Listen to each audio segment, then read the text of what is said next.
Hallo meine Freunde, hola Madridistas. Nach seiner Vorstellung vorgestern war gestern der erste Arbeitstag von Xabi Alonso für Real Madrid. Und man muss sagen, der hat den Tag auch relativ gut ausgenutzt. Der war morgens früh schon in Valdebebas und ist erst am späten Nachmittag gegangen. Und für diejenigen, die jetzt denken, es war doch gar kein Training, was hat der da den ganzen Tag gemacht? Der arbeitet an seinem neuen Real Madrid. Und das mit Hochtouren.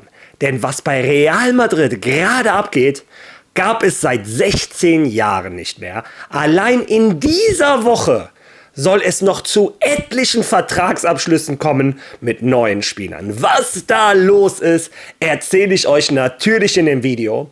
Dann müssen wir uns allerdings auch darüber unterhalten, dass eine Legende Real Madrid verlässt. Und zwar die Legende, wo mir das Herz wahrscheinlich am härtesten, am stärksten blutet, Raúl González. Der Mann, mit dem ich aufgewachsen bin, der Mann, der den Madridismo wohl am besten auf dieser Welt repräsentiert. Ja, und wie ihr hört, genug Themen rund um Real Madrid. Aber was gestern rund um die Vertragsverlängerung von Lamine Yamal beim FC Barcelona passiert ist, es war so skurril.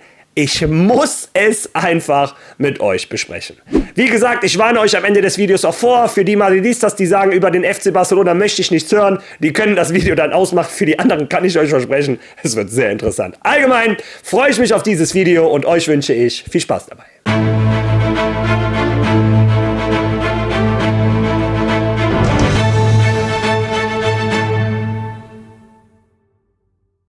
Ja, wie im Vorspann schon gesagt, Real Madrid ist auf diesem Transfermarkt so aktiv wie seit 16 Jahren nicht mehr. Wir erinnern uns alle noch an die Zeit, an die Transferperiode, als Cristiano Ronaldo, Benzema, Kaká, Xabi Alonso, Arbeloa etc. alle in einem Sommer kamen. Und natürlich reden wir jetzt nicht über die gleiche Kategorie Spieler. Ich glaube, so ein Transfermarkt wie damals wird es nie wieder geben. So viel wie die Spieler heutzutage kosten würden, so viel kann eine Mannschaft gar nicht generieren. Ja, aber ungefähr an der Anzahl der Spieler, da sind wir gleich unterwegs. Wir alle wissen schon, Xabi Alonso ist schon da, Dean Huijsen ist schon da. Und einige Transfers stehen kurz vor dem Abschluss. Und vieles, wie gesagt, soll diese Woche noch passieren.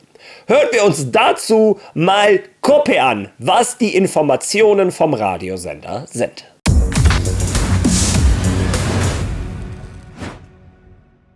Die Absicht der Königlichen ist es, möglichst noch diese Woche die Verpflichtung von Trent Alexander-Arnold und Alvaro Carreras bekannt zu geben, zusätzlich zur Präsentation von Hausin, die am Donnerstag oder Freitag stattfinden soll. Ich tendiere eher zum Donnerstag als zum Freitag. Abgesehen davon, Amen, versucht man auch, und ich weiß nicht, ob es noch diese Woche klappen wird, den Rückkauf von Nico Paz abzuschließen. Also liegen viele Dinge auf dem Tisch von Real Madrid, denn die Zeit drängt. Einige Spieler sind im Urlaub, aber es werden insgesamt bis zu 11 Nationalspieler mit ihren Nationalmannschaften unterwegs sein. 8 Verletzte sind hier. Und Xabi Alonso wird, was die Vorbereitung auf die Weltmeisterschaft angeht, sowohl in Bezug auf die Zeit als auch auf die Spieler, wie ich dir sage, eine schwierige Situation vorfinden. Er wird auf viele Jugendspieler zurückgreifen müssen. Viele Nationalspieler sind unterwegs und werden reisen. Einige direkt in die Vereinigten Staaten, andere, sie werden 4 oder 5 Trainingseinheiten haben. Und die 5, mit denen sie am kommenden 9. Tag mit der Arbeit beginnen, die werden kaum 9 Tage haben, um sich auf die Weltmeisterschaft vorzubereiten. Trent Alexander-Arnold, Álvaro Carreras, diese Woche noch und dann auch noch Nico Paz neben der Vorstellung von Dean Huijsen. Wir haben Mittwoch. Wann habt ihr das denn alles vor? Ja, so wie es aussieht, die Vorstellung von Dean Huijsen soll laut Quellen morgen sein. Der Verein hat sich dazu noch nicht geäußert, während ich das Video drehe. Wahrscheinlich, wenn ich das Video online stelle, hat Real Madrid das schon angekündigt. Spätestens übermorgen soll die Vorstellung von Dean Huijsen sein. Und die muss jetzt auch zeitnah sein, denn er ist für die spanische Nationalmannschaft nominiert und wird dann logischerweise keine Zeit mehr haben. Also Dean Huijsen soll diese Woche noch vorgestellt werden. Aber vor allem soll diese Woche auch noch eine Einigung gefunden werden mit Trent Alexander-Arnold, besser gesagt mit Liverpool. Was ist das Problem? Trent Alexander-Arnold ist noch nicht freigegeben für die Club-WM. Und wir haben am Anfang gehört, Madrid soll 1 Million zahlen, dann waren es angeblich 2. Und jetzt gibt es Quellen, wo Real Madrid sogar 5 Millionen Euro zahlen soll. Und ich denke, Niemals. Real Madrid wird nicht 5 Millionen Euro dafür zahlen, dass er 3 Spiele in der Vorrunde der Club-WM spielen kann. Ich glaube, wenn das Endresultat ist, dann spart sich Real Madrid diese 5 Millionen Euro, spielt die ersten 3 Spiele von mir aus mit Lucas Vazquez oder Fede Valverde als rechten Verteidiger und sobald die K.O.-Phase anfängt, dann haben wir ja auch schon Juli, dann spätestens wird Trent Alexander-Arnold kommen. Also ich kann mir unter keinen Umständen vorstellen, dass Madrid 5 Millionen Euro für 3 Spiele zahlt oder für einen Spieler einen Monat lang. Ich kann mir das nicht vorstellen. Bin ich gespannt, was ihr dazu sagt, für wie wahrscheinlich ihr das haltet. Ja, und dann zu dem Namen, der in aller Munde ist, Álvaro Carreras. Und wenn ihr sagt, Undercedo vertraue ich nicht, Marca vertraue ich nicht, weil die schreiben ungefähr genau das Gleiche, dann könnt ihr zumindest Fabrizio Romano vertrauen. Denn er hat heute gepostet, eine halbe Stunde bevor ich das Video aufgenommen habe, exklusiv, Real Madrid hat nun offiziellen Kontakt zwischen den Vereinen und Benfica bezüglich Álvaro Carreras aufgenommen. Der Deal könnte bald abgeschlossen sein. Die Gespräche laufen derzeit. Mit dem Spieler besteht bereits eine Einigung über die persönlichen Bedingungen. Ausgezeichnete Beziehungen zwischen Benfica und Real. Ja, wie ihr hört, alle Quellen sagen das Gleiche. Es steht kurz vorm Abschluss zwischen Real Madrid und Benfica Lissabon und Álvaro Carreras. Woran hapert's? Wie immer am bekannten Geld. Was ist da die letzten Tage, die letzten Wochen passiert? So wie man hört, hat Real Madrid immer wieder bei Benfica angeklopft und gesagt, kann man an den 50 vielleicht noch irgendetwas regeln? Kann man da was machen? Und Benfica hat gesagt, nein, leider nein, gar nicht. Ja. Ich hatte euch tatsächlich vor einigen Wochen vorgewarnt. Ich hatte gewarnt, Benfica Lissabon ist der Verein in Europa, der wahrscheinlich am härtesten verhandelt. Da gibt's nichts zu rütteln und diese Erfahrung musste Real Madrid auch machen. Ja, Real Madrid hat sich jetzt mehr oder weniger damit abgefunden, 50 Millionen Euro für Álvaro Carreras zu zahlen. Und wenn ihr euch fragt, warum dauert das noch so lange? Ganz einfach, Real Madrid verhandelt mit Benfica Lissabon, um diese 50 Millionen zumindest nicht auf einen Schlag zahlen zu müssen, sondern in verschiedenen Transferfenstern. Vielleicht dieses Jahr 15 oder 20, dann 3 Jahre 10 oder was auch immer. Real Madrid und Benfica, die sind gerade an den Transfermodalitäten am Verhandeln, aber allen Parteien ist klar, Álvaro Carreras wird der neue linke Verteidiger von Real Madrid. Und das, laut Fabrizio Romano, steht, wie ihr gehört habt, kurz vorm Abschluss. Ja, und jetzt haben wir die Themen Dean Huijsen durch. Übrigens, zu Dean Huijsen wollte ich euch noch dieses Foto zeigen, was er gestern gepostet hat. Und das erwärmt doch einen jeden Madridista das Herz, wenn du siehst, dass dein neuer Transfer, seit er ein kleiner Bub ist, schon Real Madrid-Fan ist. Mit mir macht das was. Aber wie dem auch sei, Dean Huijsen haben wir abgeklappert, Trent Alexander-Arnold, Álvaro Carreras und der 4. im Bunde, der auch diese Woche, wann überhaupt, wie gesagt, egal, noch dingfest gemacht werden soll, ist Nico Paz. Der junge Argentinier, der letztes Jahr nach Como ausgeliehen wurde oder mehr oder weniger verkauft, aber Real Madrid behält sich ja immer 50% der Rechte und immer eine Rückkaufsklausel, die beträgt jetzt in diesem Jahr 8 Millionen Euro und laut Marca, laut AS etc. möchte Real Madrid diese Klausel ziehen. Spätestens nach dem Abgang von Luka Modric steht fest, der junge Linksfuß, der junge Argentinier, der schon in der argentinischen Nationalmannschaft spielt, der die italienische Liga verzaubert hat, in allen Werten einer der Besten war und das als junges Talent, soll zurück nach Real Madrid kommen und im Mittelfeld der Königlichen helfen. Er soll Teil des neuen Real Madrids von Xabi Alonso werden. Ja, das ist für mich eine persönliche Freude. Ihr kennt mich, ich bin verrückt. Ich schaue Real Madrid schon, wenn die Spieler noch in der A-Jugend sind, B-Jugend. Ich schaue mir die ganzen Spieler an. Und Nico Paz war immer etwas Besonderes. Und es ist schön zu sehen, der Sprung von den Junioren zu den Senioren ist immer besonders schwer. Und es ist schön zu sehen, wenn dieses junge Supertalent den Sprung so schnell schafft und jetzt anscheinend wieder zurück nach Hause kommt. Für mich ist das eine Riesenfreude. Ich bin gespannt, was ihr dazu sagt. Lasst das bitte in den Kommentaren. Ja, und jetzt zu einer Nachricht, die mir, zunächst einmal eine Träne ins Auge gebracht hat, aber ganz am Ende, ihr werdet verstehen, warum, doch ein Lächeln. Denn das Idol meiner Jugend, Raúl González, hat sich gestern mit einem offiziellen Statement von Real Madrid verabschiedet. Und wenn jetzt irgendeiner denkt, da gibt's böses Blut oder irgendwas, nichts dergleichen. Raúl war 7 Jahre im Jugendbereich von Real Madrid. Und ich glaube, ganz ehrlich, das, was mit Xabi Alonso passiert ist, hat Raúl nochmal vor Augen geführt, was er für seine Karriere möchte.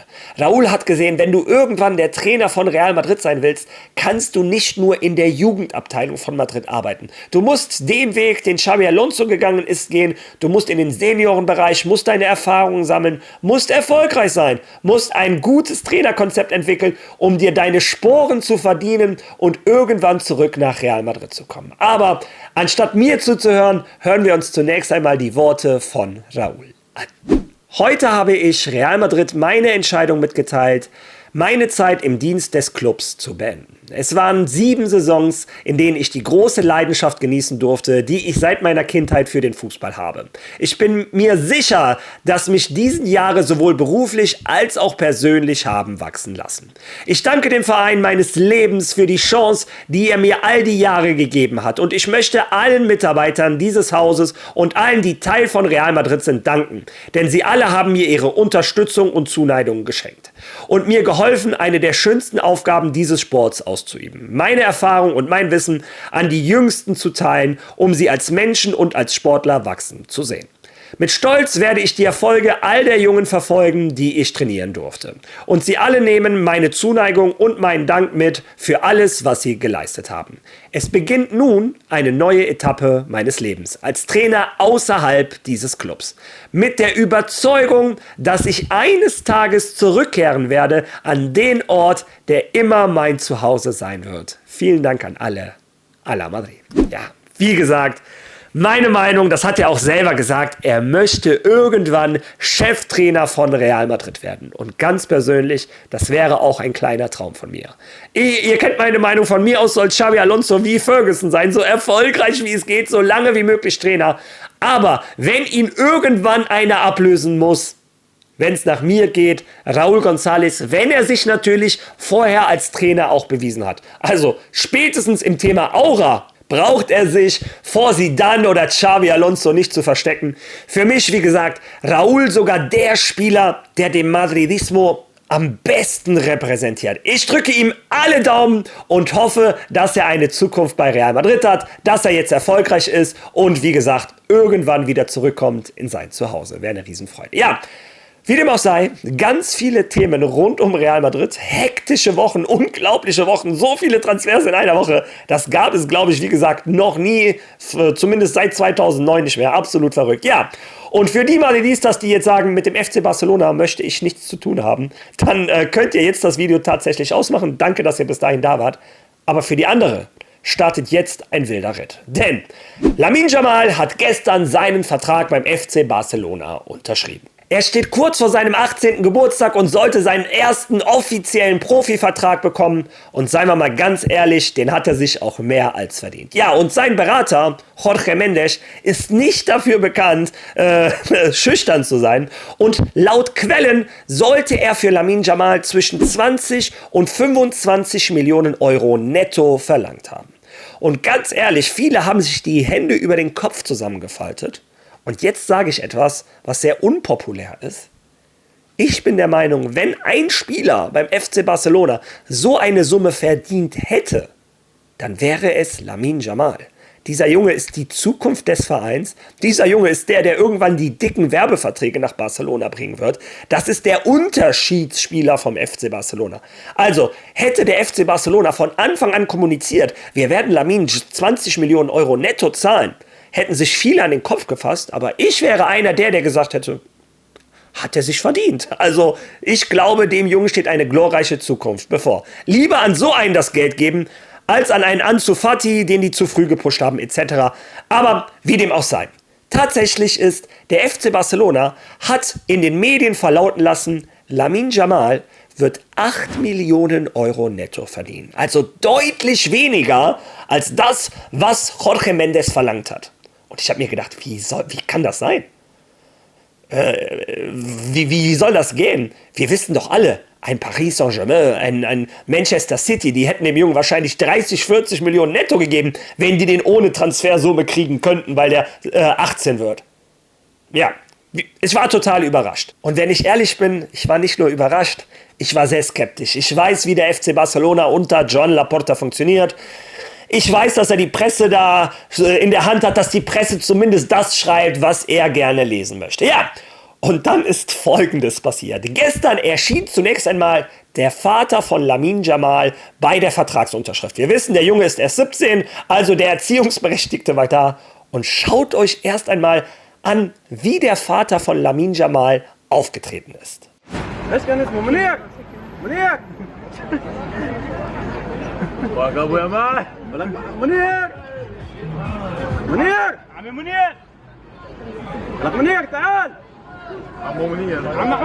Uiuiui, ja, also, wie gesagt, jeder kann denken, was er will. Aber was ist das für eine Außendarstellung? Für mich sah der aus, als wenn er gerade im Park war mit Kumpels ein Bier am Zapfen und dann kommt er da lang mit den Klamotten am Rauchen. Und das zur Multimillionen-Euro-Unterschrift seines Sohns. Also, sorry, aber wenn man den Vater so sieht, dann macht man sich Sorgen um den Sohn und wundert sich nicht bei einigen Verhaltensmustern des Sohns. Wie dem auch sei, der Vater ist nach der Vertragsunterschrift auch rausgekommen. Ich kann euch das so ein bisschen nebenbei zeigen. Er hat da rumgeschrien und was auch immer. Naja, wie gesagt, man macht sich, wenn man das sieht, ein bisschen Sorgen um den Sohn. Aber da kann der Sohn im Endeffekt ja nichts für und der FC Barcelona auch nichts, wenn der Vater da so einen Auftritt hinlegt. Ja, und dann war allen klar, er hat unterschrieben, 8 Millionen, jedes Jahr soll er 2 Millionen mehr kriegen, okay. Ja, und dann kommt der Vater aus den Vertragsverhandlungen und postet unmittelbar danach folgendes Foto. Und allen war direkt klar, sein Sohn wird 19,3 Millionen Euro netto beim FC Barcelona verlieren. Und ganz ehrlich, dieses Hin und Her ist das, was diese Situation so lächerlich macht. Ich persönlich finde 19,3 Millionen gar nicht so krank für so einen Spieler, der wie gesagt die Zukunft von einem der größten Vereine der Welt ist. Aber dieses Hin und Her, was soll die Kabine denken? Was sollen die anderen Agenten denken?